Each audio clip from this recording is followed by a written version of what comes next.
Colombia reached the peak, both in human rights violations and military aid, in 1999, went up this year. It's going to go up again next year. Unless we can stop it, it'll go up another $1 billion or more under Clinton's Colombia plan. Shoot way in the lead. Who was in the lead before Colombia? That's interesting, too. In the lead before Colombia was Turkey. And military aid to Turkey tells you a story that helps explain why Colombia is now in the lead. Turkey is a U.S.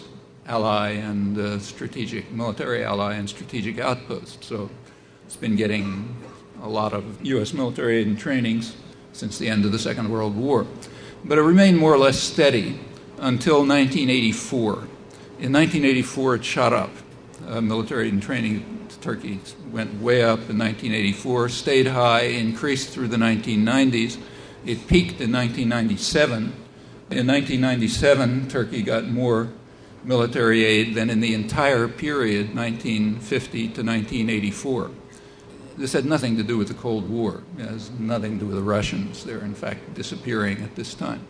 What it had to do with is that in 1984, the Turkish military launched a major counterinsurgency effort against the Kurds, 15 million people or so in southeastern Turkey, who live under extreme conditions of repression.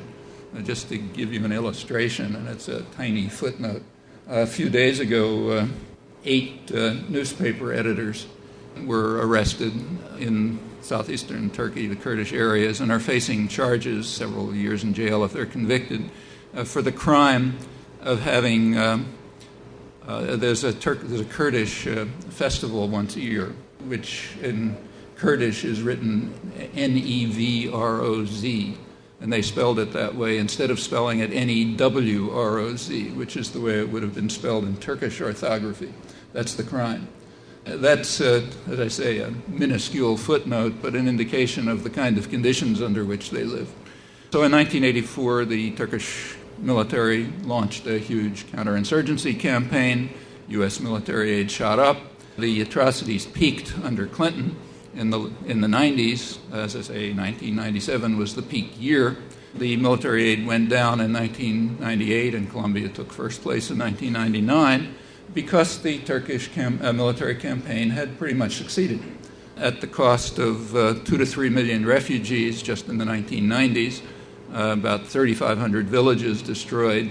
For comparison, during the NATO bombing, 500 villages were destroyed in Kosovo, so 7 times Kosovo under NATO bombing, tens of thousands of people killed, every kind of torture and monstrosity that you can think of, but it kind of worked.